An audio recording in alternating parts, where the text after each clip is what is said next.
What's up, YouTube? I've been getting really good reactions, likes, and comments on my Darth Vader costume. I thought I'd show off another costume that I put together. The Empire Strikes Back Luke Skywalker Snowspeeder pilot outfit. I've been working on this for the latter part of 2 or 3 years. I think like between 2 to 3 years. And this is a costume I've always wanted to put together for the longest time, so I got the Nabos jacket for Christmas of 2017, and then that started the build of this costume. The jacket was a gift, but the rest of it I purchased myself for the costume. So let's start off with the Hasbro helmet. This is the Hasbro Black Series helmet that comes in the New Hope configuration that I modified into Empire Strikes Back configuration. I did the weathering, I darkened up the weathering, I switched the mic onto the other side, and then the strap on the inside of the chin cup. It's on the outside for New Hope, on the inside for Empire Strikes Back. Let's move on to the jacket. Of course, jacket's the Nabos. I got the vest and chest box from Custom Props, and then the harness is from Etsy. I can't remember the seller's name off the top of my head, but the coveralls are also from Nabos. And then the belt is from a guy called Darman's Props. He goes by Darman's Props. He's on eBay and he's on Etsy. The entire belt rig is from Darman's Props. It's really high, thick quality leather, and the price was fantastic. I paid like around $250 for the whole entire belt rig, which is a pretty nice price for this extensively built belt rig. The gloves, they're not from anywhere, they're just welding gloves. That's what they used in Empire Strikes Back, was welding gloves, so there's nothing really to say about these. You can find them anywhere. They're the white fingers with the gray cuff, is what they use in Empire. Originally, the picture that I bought from had a picture of a stamp on both gloves, but I got lucky and then they came with no stamp, so perfect. I had to sand off the stamp. Then I got the comlink right here, which is from Etsy. And then I'll show you the boots.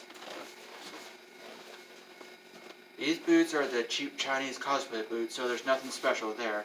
So this is the first upgrade I gotta make on the costume. It's just this stuff adds up so quick. I run out of funds so quick, so sometimes you gotta compromise. I'll upgrade the boots later. And then, last but not least, I got the lightsaber. This is the Corban 2.5, or Corban Graflex 2.5, that came with the Nano Biscotti sound card. So it has 3 fonts on it, and it has an in-hilt LED that's inside the hilt.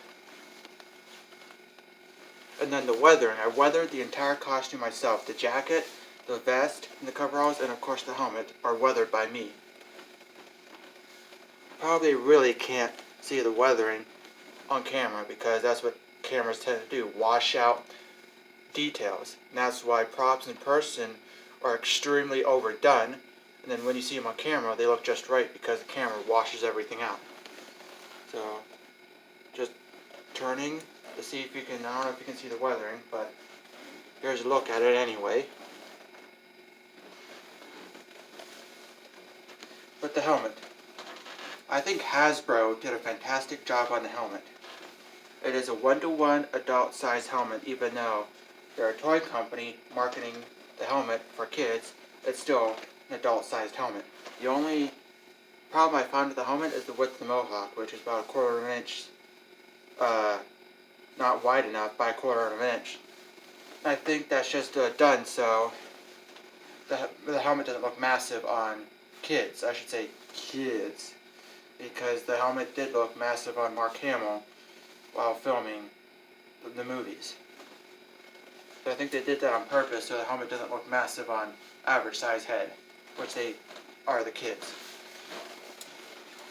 But it's definitely, the rest of it is definitely 1-to-1 scale and adult wearable, and it looks fantastic with this costume, I would have to say. It was only $100. If I were to buy a fan-made X-Wing helmet, it would have been like $300-400. versus the Hasbro, which is $100, and it basically pretty much is 1-to-1 scale. And all correct. But it was the New Hope configuration, so I had to convert it to Empire configuration for this costume. This is a costume I've been wanting to do for a long time. I just love this costume. Loved it, loved it, loved it, and I finally been able to do the costume. There's still a few things I gotta finish with the costume. It's not 100% done. I still need to get leg flares to put in the leg flare holder. I still need to get the proper nun cap, because what you see underneath the helmet is just a white beanie. I still need to get an actual nun's cap to go underneath it, like a aviator's flight skull cap. And then, what else? Oh yeah, the blaster. So you can see the holster here is empty because I don't have a blaster yet. I'm just not a blaster person. I'm more into lightsabers. That's why I got the lightsaber before the blaster, because I'm more of a lightsaber guy. Not a huge fan of the blasters, but I plan on eventually getting a blaster. It's probably just going to be like a 3D printed blaster that I'm going to paint myself and just be done with it, because I'm not wanting to go the lengths of making a functional blaster. So that's that. And one more look at the costume. I hope you like it, and I am signing off.